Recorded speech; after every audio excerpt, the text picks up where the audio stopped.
I recreated a very famous movie scene with AI.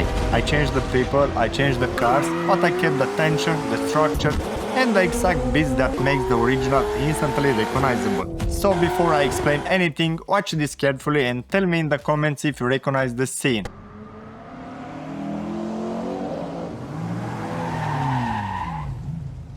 Still think you can keep up? I didn't come here to watch. Then don't blink. Try not to miss a shift.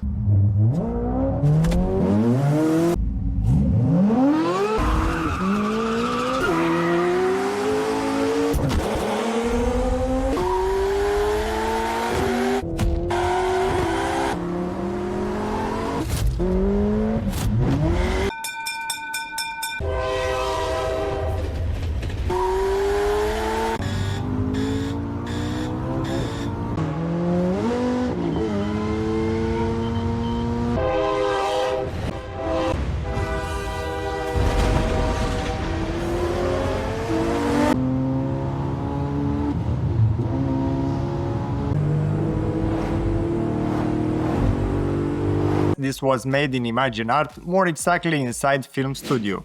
And honestly, I'm fascinated by this tool, because Film Studio gives you access to professional level cinematography tools that would normally be completely out of reach for most creators. I'm talking about the kind of camera package that can cost more than the apartment I live in. And I'm from Eastern Europe, so when I say that, I'm only half joking. I check the prices. That's exactly why this is so interesting. With Film Studio you can start building cinema level clips from your room without renting expensive gears, without blocking a street, without hiring a full crew, and without asking your cousin to hold the light for 3 hours. For this project I wanted to test how far I could push Film Studio by recreating a classic quarter-mile street race. And to make it more personal, the two drivers are not fictional characters. I am Dani in the scene and Sami is my friend. The whole thing plays out in a port area, shipping containers, cranes, and the finish line is a railway crossing exactly a quarter mile ahead of where we line up. So the challenge was not just to create a random AI drivers. The challenge was to keep us consistent, keep the cars consistent,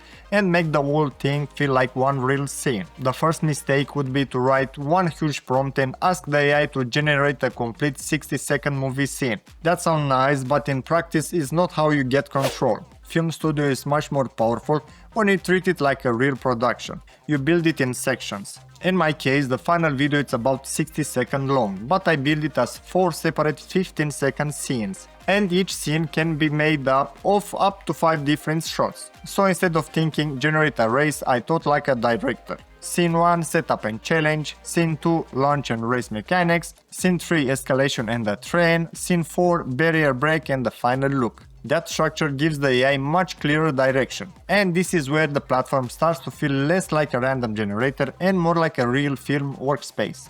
Before generating the race shots, I started with consistency, because with AI video, consistency is usually where everything breaks. One shot looks amazing, then in the next shot your face changes, the car becomes a different model, and suddenly your cinematic masterpiece looks like it was directed by a confused GPS. So I created reference sheets first. A character sheet for Dani, another one for Sami, then car references. The yellow Corvette C6 Z06 and the black Audi R8 with ruby red accents. For the most important moments, I didn't stop at a basic character sheet. I created reference images of Dani and Sami inside their cars from multiple angles, so Film Studio has better visual references for the driving scenes. People usually focus only on the final result, but the secret is the preparation before generation. Good references make the AI much more stable. The next step was prompting, and this is where I use ChatGPT a lot. Not to make the scene more complicated, but to make the instruction more precise. A weak prompt would be 2 cars race near a train crossing. Then can give you something cool, but it's too vague. For this project I needed the prompt to behave like a production brief. Who is in the shot, what car are they driving, where are they, what is the emotion, what should stay consistent, what should not happen. For example, I had to clearly say no explosion, no fire, no destructive smoke, and the train must come very close but never touch the cars. Because if you leave the AI alone with a train and 2 cars, it might suddenly turn into Michael Bay for no reason. So I used ChatGPT to break the idea down into clear scene and shot prompts. And that's important because the better your prompt is, the better Film Studio understands what you are trying to create. then individual shot prompts inside that scene, each with a specific job. For example, in the launch scene, the general idea was the start: red light, green light, wheel spinning, both cars leaving the line. Then one shot focused on the wheels, another one on green light reflection, another tracks both cars side by side. This is much better than one giant prompt because each shot has a specific job. One of the strongest parts of the film studio is that it lets you control the cinematic language of the image. You are not just typing a prompt, you can choose the camera, lens, focal length and aperture. For this project I wanted a grounded early 2000 street racing feeling, hard daylight, an industrial port, hard contrast, a practical action feel, and the cars that feel real. For wider racing shots I use 35mm because it makes the environment and the cars feel more energetic and closer to the camera. For driver close-ups I use 85mm because it compresses the background and puts the focus on the face. So when Sami reacts to the red arrows in his R8, 85mm makes that moment feel more personal. For aperture I mostly stay around f2.8 for a cinematic but usable depth of field. For close-ups f2.0 works better because it isolates the face and makes the reaction feel more dramatic.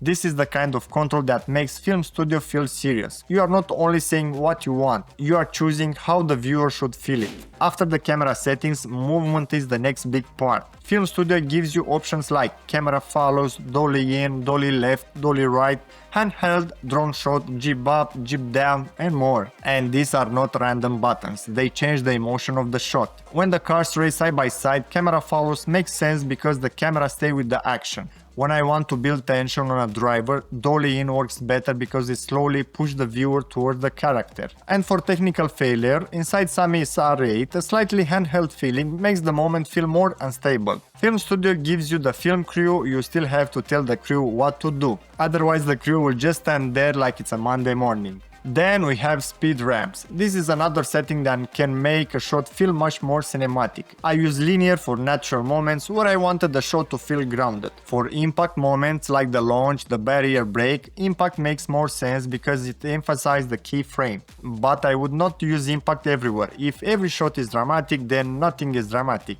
It is like adding garlic to every Romanian dish. Actually, bad example, we probably do that anyway. So the final structure was simple. 4 scenes about 15 seconds each, built directly on the Film Studio timeline.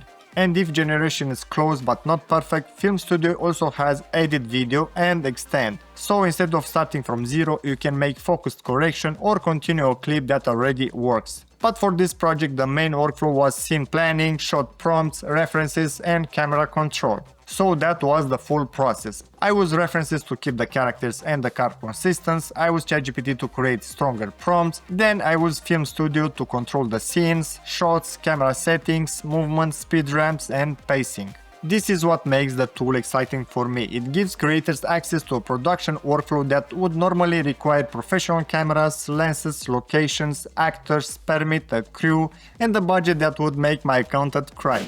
But now you can build this kind of cinematic short film from your own room. And that it's wild.